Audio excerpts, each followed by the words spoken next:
Hello, everyone. Welcome to my YouTube channel.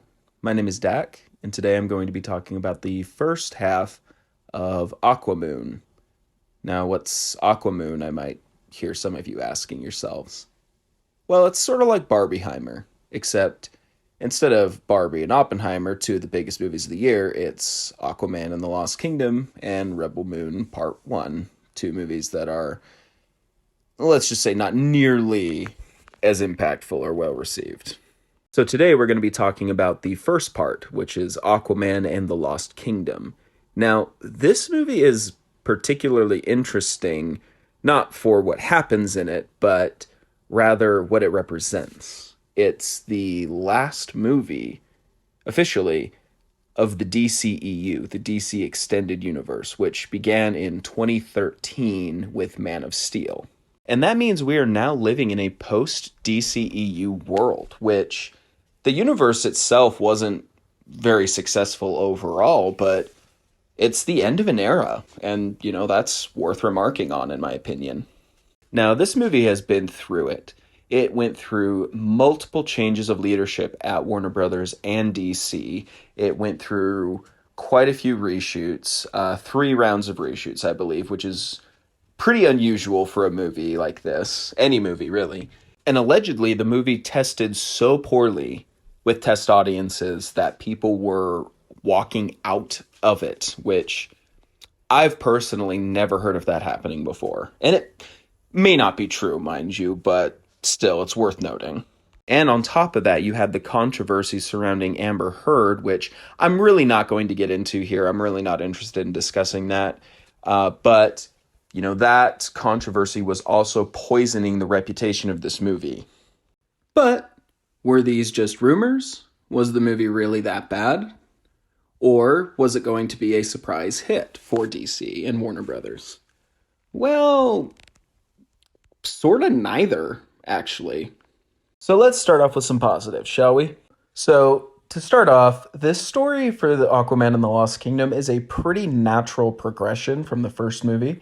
That first movie ended with Arthur Curry taking the throne of Atlantis from his brother Orm and getting with Mera. And this movie starts off with Arthur continuing to be king, marrying Mera, having a child.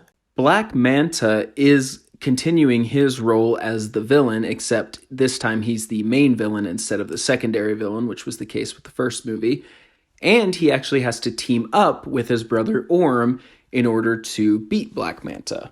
So, like I said, that's a pretty natural progression of where the story should go. Another thing I really liked about this movie is the relationship that is built between Arthur and his brother Orm.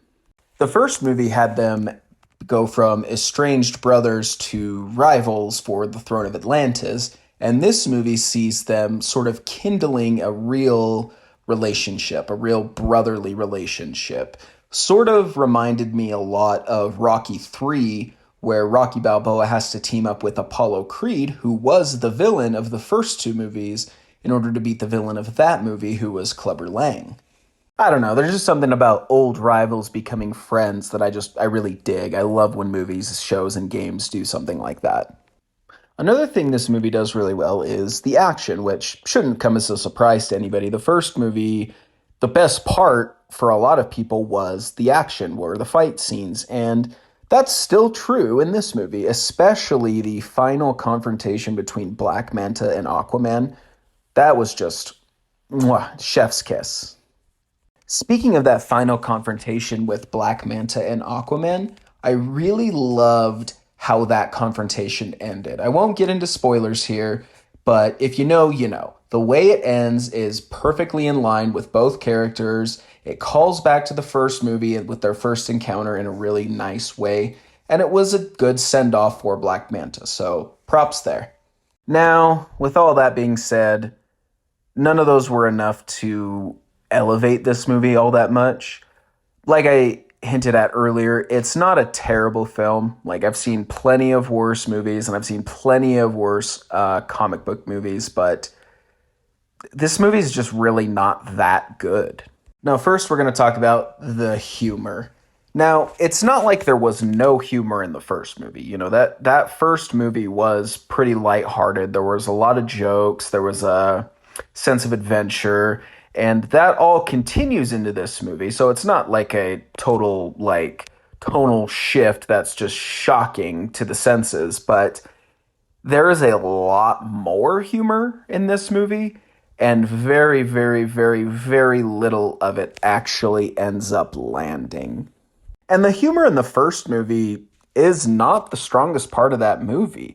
So again, it's not like it's a new problem for this series, but there's just so much more of it. And you know, you can tell that they were expecting these to land because there would be these pauses after the jokes and nobody would be laughing. I think only one moment out of the entire movie got an audible laugh from the theater that I was in. And keep in mind, this was like chuckles. This wasn't like, you know, the audience burst into laughter. Now, I am not one of those people that thinks DC needs to be 100% serious all the time. I think you can have lighthearted movies in a DC movie. I think you can have jokes, and I think you can have a sense of adventure and lightheartedness. But my God, they needed to tone this one way back. It was so overboard with the jokes, and it just didn't work. Now, another thing that didn't work for me was the story. As I said, the story itself, like the concepts, are fine. You know, it's a natural progression from the first movie. I don't hate where they took this one, but the execution of that story was super sloppy. I don't think I could do like a full breakdown of the plot and go over each and every mistake they made and how I would do it differently. All I know is that while I was watching it, I just felt like this was so messy.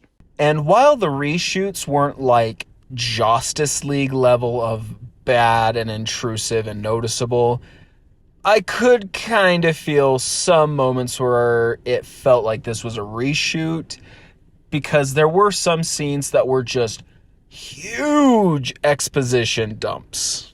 And I'm sorry, but if your plot is as messy as this one is, fun characters and cool action scenes can only really take you so far. So to wrap this review up, there's enough good in this movie to prevent it from being a bad film, but there's also too much bad that's holding it back from being truly good. And how fitting for the last film in the DCEU to sort of be reflective of the DCEU in that way. It was not all bad, but there was enough bad to hold it back from being a truly awesome franchise. That all being said, guys, if you liked the first one, I think you will have a good enough time with this one. If you didn't like the first one, I would advise you to stay away from it. I know not everyone agrees with this idea, but I think after all of this, a reboot is exactly what we need. And I, for one, am looking forward to the new DCU and what James Gunn has in store for us. Okay, guys, thank you so much for watching this video. If you wouldn't mind, hit like and subscribe, and take care.